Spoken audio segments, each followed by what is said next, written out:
Assalamualaikum warahmatullahi wabarakatuh. Perkenalkan, nama saya Muhammad Faisal Akbar, NIM 2311217.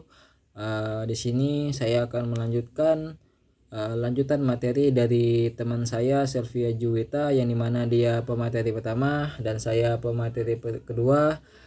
Baik, di sini saya menyampaikan dengan fungsi manajemen dalam perubahan. Yang pertama ada namanya planning atau perencanaan. Artinya di sini kita membuat rencana sebelum melakukan sesuatu, seperti apa tujuan yang mau kita capai, bagaimana cara kita mencapai tujuan tersebut, dan siapa yang akan melakukannya gitu, dan kapan waktunya kita akan melakukan perencanaan tersebut. Contoh kecilnya seperti kepala sekolah membuat rencana tahun ini kita mau meningkatkan hafalan Al-Quran siswa, lalu dikasih lah berapa juz targetnya gitu. Itu kayak metode apa yang dipakai, guru siapa yang mengajar, dan evaluasi apa sih yang akan dilakukan guru tersebut.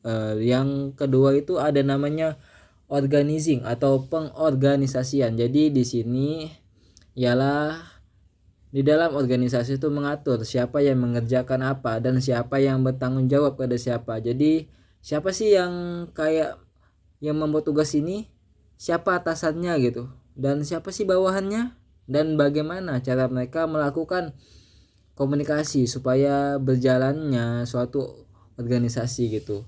Contoh kecilnya ialah seperti kepala sekolah memimpin semua, seperti wakil kepala kurikulum mengatur pembelajaran, guru pai, wali kelas, dan yang lain-lain. Seperti contoh lainnya juga seperti dalam permainan sepak bola. Jadi di situ diatur mana sih penyerang, mana back, itu mana yang kayak sayap kiri, sayap kanan, dan mana kiper gitu. Jadi di situ ada fungsinya masing-masing diatur dan berurutan. Jadi dia tuh terstruktur gitu. Dan yang ketiga itu ada namanya actuating atau pergerakan, yang dimana kita tuh menggerakkan atau memotivasi orang-orang agar bekerja sesuai rencana gitu. Jadi bagaimana sih membuat guru tersebut menjadi semangat, contohnya seperti itu. Habis itu bagaimana sih membuat siswa tuh rajin, dan bagaimana kita tuh membuat semua orang tuh paham tugasnya gitu. Jadi ibaratnya kepala sekolah tuh memberikan tugas kepada bawahannya. Jadi di bawahannya tuh mengikuti, oh yang saya lakukan begini, yang lain dilakukan begini. Jadi semuanya tuh terarah dan teratur gitu. Dan yang keempat itu ada controlling, artinya di mana mengawasi apakah semua memperbaiki jika ada yang salah. Seperti kayak apakah target saya sudah tercapai, apakah yang target saya ini sudah berjalan dengan baik, apa ada yang salah, apa ada yang harus saya perbaiki gitu. Jadi bagaimana saya memperbaiki permasalahan tersebut gitu. Kemudian saya di sini membahas tentang strategi kunci manajemen perubahan. Ibaratnya gini, ketika sekolah mau melakukan perubahan, misalnya dari sistem manual ke digital, ada 4 strategi penting. Yang pertama itu ialah kita membangun visi yang jelas. Jadi di situ punya tujuan yang jelas dan dikomunikasikan ke semua orang. Contohnya kita mau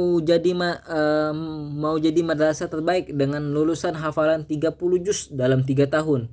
Jadi visi ini diceritakan ke guru, siswa, orang tua sampai semuanya paham. Kenapa penting? Agar semua orang tahu, oh ini loh visi dari tujuan mata tersebut. Ini loh tujuannya gitu. Yang kedua itu melibatkan pemangku kepentingan. Artinya di situ kita mengajak semua pihak yang terkait untuk ikut serta, seperti siapa saja yang akan terlibat. Ya otomatis yang akan terlibat ialah guru, siswa, dan orang tua gitu. Dan yang ketiga itu kita menggunakan komunikasi yang efektif. Jadi di sini kita menyampaikan informasi dengan jelas dan terus menerus. Caranya kita melakukan komunikasi, entah seperti rapat, sosialisasi, atau pesan dari WA atau surat edarannya gitu, atau papan pengumuman. Di situ jadi kita menjalin komunikasi yang efektif. Jadi terarah komunikasinya gitu. Ini menghadap ke sini, yang ini menghadap ke situ. Kemudian ada namanya yang keempat adalah pelatihan dan pengembangan keterampilan. Jadi di mana di sini memberikan pelatihan agar semua orang siap dengan perubahan. Contohnya di sekolah itu mau pakai sistem e-learning, yang dimana guru tersebut harus kita latih cara menggunakan aplikasinya gitu. Jadi di situ kita latih, misalnya dalam penggunaan aplikasi Classroom kita ajarin gurunya, ini loh cara penggunaannya gitu. Kita ajarin, nanti guru-guru paham gitu dengan cara pengajaran kita gitu. Oke. Kemudian saya membahas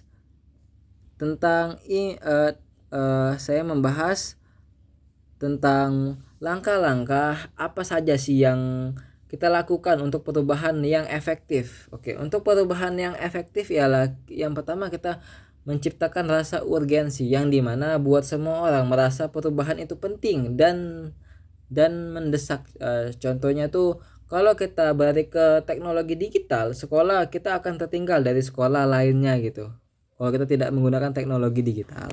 Habis itu kita membangun koalisi, kita membentuk tim khusus yang akan memimpin perubahan gitu. Dan yang ketiga membangun strategi untuk perubahan. Yang keempat menggunakan visi dan perubahan. Jadi di situ dengan ada visi, kita melakukan perubahan dengan visi gitu. Dan yang kelima mendukung tindakan yang menyeluruh. Jadi hilangkan hambatan dan memberi dukungan penuh. Dan yang keenam kita tuh menghasilkan kemenangan gitu. Oke. Dan yang ketujuh ialah mengkonsolidasi hasilnya gitu. Jadi kita lihat dengan kita melakukan tujuan ini, paham di sini berhasil gitu. Bagaimana kita untuk melakukan seperti tadi ya dalam pembentukan pembelajaran yang e-learning atau lebih ke digitalisasi gitu. Oke, jadi habis itu kemudian adalah tahap implementasi rencana manajemen perubahan yang dimana ada namanya analisis kebutuhan dan diagnosa, supaya kita tahu contoh analisisnya seperti kita aspeknya, contohnya kekuatannya, misalnya guru apa yang harus kita butuhkan gitu dan sekolah lain. Dan habis itu kita harus melakukan penetapan tujuan yang jelas. Jadi dengan ada penetapan tujuan yang jelas kita jadi lebih tahu detailnya begini, jelasnya begini, jadi bisa diukur keberhasilannya gitu. Sedangkan di sini bisa dicapai entah sesuai dekat dengan visi yang kita capai gitu. Dan jadi itu saja mungkin yang dapat saya sampaikan tentang fungsi, tentang hal-hal apa saja yang harus dicapai dalam rencana manajemen perubahan. Mungkin kurang lebihnya saya minta maaf apabila ada salah kata. Saya mohon maaf kepada Allah dan kepada teman-teman. Terima kasih telah melihat video ini. Terima kasih juga kepada Bapak dosen kami, Bapak Wahyudinur. Sekian dari saya. Wabillahi taufiq wal hidayah. Wassalamualaikum warahmatullahi wabarakatuh.